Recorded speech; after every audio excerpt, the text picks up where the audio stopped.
যে গণভোটের রায় বাস্তবায়নের জন্য এটা এক ধরনের প্রতারণা। কেমন প্রতারণা আমি আপনাকে বলি, যেমন যে গণভোটের রায় বাস্তবায়নের জন্য সংবিধান সংস্কার পরিষদ গঠন করতে হবে। মানলাম আমরা নির্বাচিত হয়েছি সাংবিধানিক ভোটে। নির্বাচন কমিশনের দুইটাই এখতিয়ার, একটা হচ্ছে জাতীয় সংসদের নির্বাচন অনুষ্ঠান করা, আর একটা হচ্ছে রাষ্ট্রপতির নির্বাচন অনুষ্ঠান করা। এটা হচ্ছে কনস্টিটিউশনাল ম্যান্ডেট, যেটা নির্বাচন কমিশন পালন করতে বাধ্য। কিন্তু আরেকটা আইন হয়েছে গণভোটের জন্য, এটা আমরাও প্রস্তাব করেছিলাম, যেহেতু আইনি ভিত্তি চেয়েছেন সবাই জুলাই জাতীয় সনদের, যে জনগণ কি বলে আমরা দেখি। সেখানে জুলাই জাতীয় সনদ যেভাবে স্বাক্ষরিত হয়েছে, রাজনৈতিক সমঝোতার দলিল হিসেবে ঐতিহাসিকভাবে যেটা স্বাক্ষরিত হয়েছে, তার উপর ভিত্তি করে জুলাই জাতীয় সনদের পক্ষে এদেশের জনগণ আছে কি নাই সেই প্রশ্নে গণভোট হতে পারে। এবং সেটা একদিনে হবে না, 2 দিনে হবে, সেই বাহাস অনেকদিন হয়েছে, অতঃপর একদিনে অনুষ্ঠিত হয়েছে।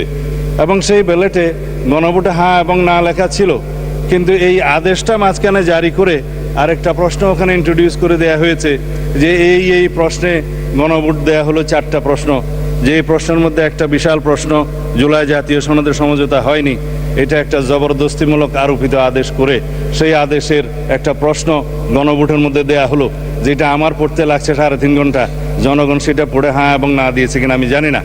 তবে 4টা ভোট, 4টা প্রশ্ন, সেই প্রশ্নের মধ্যে একটা অ্যান্সার দিতে বলা হয়েছে, আইদার হ্যাঁ অথবা না বলুন। কিন্তু 4টা ভোটে তো 4টা প্রশ্ন থাকা উচিত ছিল, যে আমরা কোন কোন প্রশ্নে হ্যাঁ বলবো, কোন কোন প্রশ্নে না বলবো, সেই অপশনও ছিল না। আমি সেই লম্বা বাহাসে যাচ্ছি না।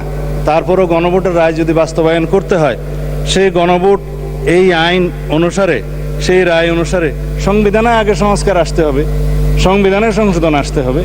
সংবিধানে যদি সেটা আমরা গ্রহণ করি, তারপরে সেই গণভোটের রায় বাস্তবায়নের জন্য তখন সংবিধান যদি এটা কন্টেইন করে, ধারণ করার পরে তখন যদি পরিষদের সদস্য হিসেবে শপথ নিতে হয়, সেটা তখনকার ব্যাপার হবে। সেটা আমরা let us have debate on it. তবে এখন এই সংবিধান সংশোধনের জন্য আমরা এই সেশনে বিল আনতে পারবো কিনা সেটা যথেষ্ট সন্দেহ আছে।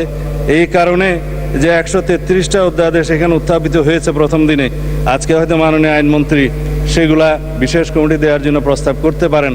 তারপরে সেটা স্ক্রুটিনি হবে, রিপোর্ট পেশ হবে, সময় আছে 30 দিন। এটা কোনো কার্য দিবস নয়, পঞ্জিকা দিবস। 30 দিনের মধ্যে এই অধ্যাদেশগুলো সম্পর্কে আমাদেরকে ফয়সলা করতে হবে। এখন সেই অধ্যাদেশগুলো ফয়সলা করতে যেয়ে 15 দিন এখন লম্বা ছুটিতে, 29 তারিখের আগে আপনি আর সেশন করতে পারছেন না আজকের পরে। তখন এগুলো করতে করতে এই সেশন চলে যাবে। তারপরের সেশনে আপনার বাজেট অধিবেশন।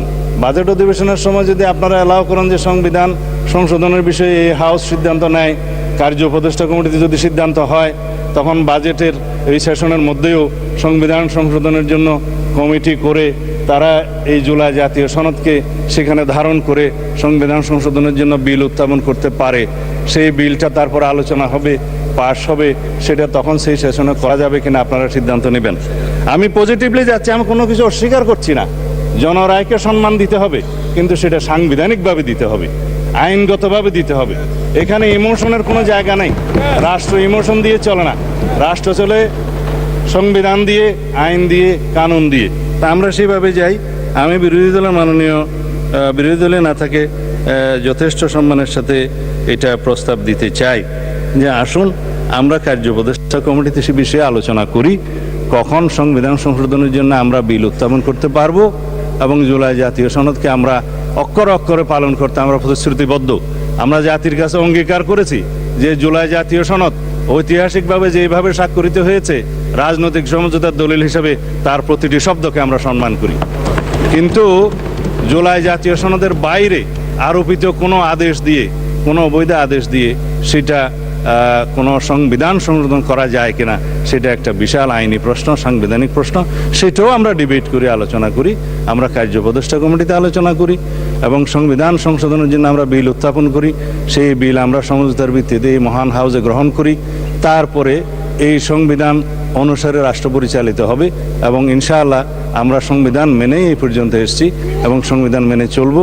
সামনের দিনগুলোতে আমরা সাংবিধানিকভাবে এই রাষ্ট্রকে এগিয়ে নিয়ে যাব। ধন্যবাদ মাননীয় স্পিকার। তাহলে এখানে বিএনপিকে স্পষ্ট করতে হবে সে কি গণভোটের রায়ের মানে কি মানে না? যদি গণভোটের রায়কে সে মেনে থাকে, তাহলে গণভোটটা কিসের উপরে হয়েছিল? গণভোট কিন্তু হয়েছিল জুলাই সনদের উপরে যেই আদেশটা হয়েছিল, সেই আদেশের উপরে কিন্তু গণভোট হয়েছিল। এখন আপনি গণভোটের রায় আপনি বলছেন আপনি জুলাই সনদ বাস্তবায়ন করবেন, কিন্তু জুলাই সনদের আদেশের উপরে যে গণভোটটা হয়েছে সেটাতে 68% মানুষ তার ম্যান্ডেট দিয়েছে। এবং জনাব সালাউদ্দিন সাহেব মানুষের এই ম্যান্ডেটটাকে উনি মক করেছেন। উনি কীভাবে মক করেছেন? উনি এটাকে নিয়ে একদম প্রহসন করেছেন। উনি বলেছেন যে যারা ভোট দিয়েছে, যারা হা ভোট দিয়েছে বা না ভোট দিয়েছে, তারা আসলে পরে দিয়েছে কিনা এটা নিয়ে উনি সংশয় প্রকাশ করেছেন। অর্থাৎ উনি বলতে চেয়েছেন যে মানুষের বোধ নিয়ে, রাজনৈতিক বোধ নিয়ে উনি এখানে একটা প্রহসন করেছেন। অর্থাৎ 68% মানুষ হ্যাঁ ভোটের পক্ষে ভোট দিয়েছেন, এটাকে উনি প্রশ্নবিদ্ধ করেছেন যে ওটা বুঝে দিয়েছেন কিনা। তো সেই জায়গায় আমাদের কাছে মনে হয়েছে যে বিএনপি, আমরা দেখেছি গণভোটের পক্ষে জনাব তারেক জিয়া উনি প্রচারণা চালিয়েছেন হ্যাঁ ভোটের পক্ষে। তার মানে কি উনি আদেশের পক্ষে উনি প্রচারণা চালিয়েছেন। এখন আদেশের পক্ষেও প্রচারণা চালাইলেন, গণভোটের পক্ষেও প্রচারণা চালালেন। এখন এসে আপনি বলছেন যে কনস্টিটিউশনকে, বিদ্যমান যেটা 72-এর সংবিধানকে আপনি রেখে দিয়ে সেটার আলোকে আপনি রিফরমেশন প্রক্রিয়া আগাবেন, যেটা এক ধরনের জাস্ট এটা আপনার একটা ডুয়েল একটা স্টেট, এবং এটা এক ধরনের দ্বিচারিতা। এবং পুরা নির্বাচনের গণভোট নিয়ে সেখানে একটা দ্বিচারিতা করা হয়েছে। এখানে ঐকমত্য কমিশন নিয়ে একটা দ্বিচারিতা করা হয়েছে। এবং এক ধরনের যে মনোভাব, এটা বেগম খালেদা জিয়া উনি কিন্তু বলেছিলেন যে যেদিন জনতার ক্ষমতা এই সংসদে প্রতিষ্ঠিত হবে, যেদিন জনতার সরকার এই সংসদে আসবেন, সেদিন এই সংবিধান ছুঁড়ে ফেলা হবে।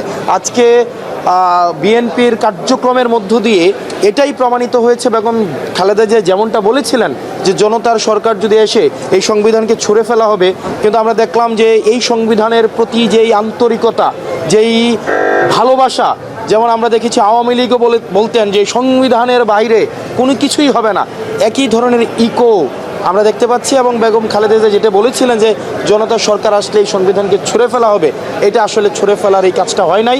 তার মানে জনতার সরকার এসছে কিনা এই জিনিসটা এখন আপনারা প্রশ্ন করবেন। যাক, ধন্যবাদ আপনাদেরকে। একটা প্রশ্ন ছিল, আপনারা তো এখন বিরোধী দল থেকে সিদ্ধান্ত নিয়েছেন, স্পিকার যেহেতু নোটিশ দিতে বলেছেন, নেতা বলছেন নোটিশ দিবেন। বিএনপি তো আসলে এটা চাচ্ছিল যে ফ্লোরে আলোচনা করে তারপরে এগোতে। আপনারা কি এখন বিএনপির সাজেশনটা মেনে নিচ্ছেন? না, আপনারা দেখবেন না, এটা আমাদের আমরা বসে এই বিষয়ে সিদ্ধান্ত নিব। আর আপনি যে প্রশ্নটা করেছেন, নোটিশ দেওয়ার পরে বসে আলোচনা, বিষয়টা এমন উনি তো আপনি যদি আজকে আলোচনাটা দেখেন, উনি এটাকে আনকনস্টিটিউশনাল, এই যে আপনার যে রায়টা দেওয়া হয়েছে গণভোটের, যেই আপনার প্রেসিডেন্ট যে আদেশটা দিয়েছে, এটাকে উনি এক ধরনের আনকনস্টিটিউশনাল বলছেন। গণভোটকেও তার মানে আনকনস্টিটিউশনাল বলছেন। তার মানে এটা অর্ধেক মানলাম অর্ধেক মানলাম না। মানে এই নির্বাচনের গণভোটটা আনকনস্টিটিউশনাল, কিন্তু সংসদীয় নির্বাচনটা আবার কনস্টিটিউশনাল। তো এই জায়গায় যে একটা ধরেন ডুয়েল অবস্থান, এটা আসলে স্পষ্ট না। তো সেই জায়গায় আমরা সামগ্রিকভাবে আমরা সবাই মিলে আমরা এই বিষয়ে সিদ্ধান্ত নেব। ধন্যবাদ।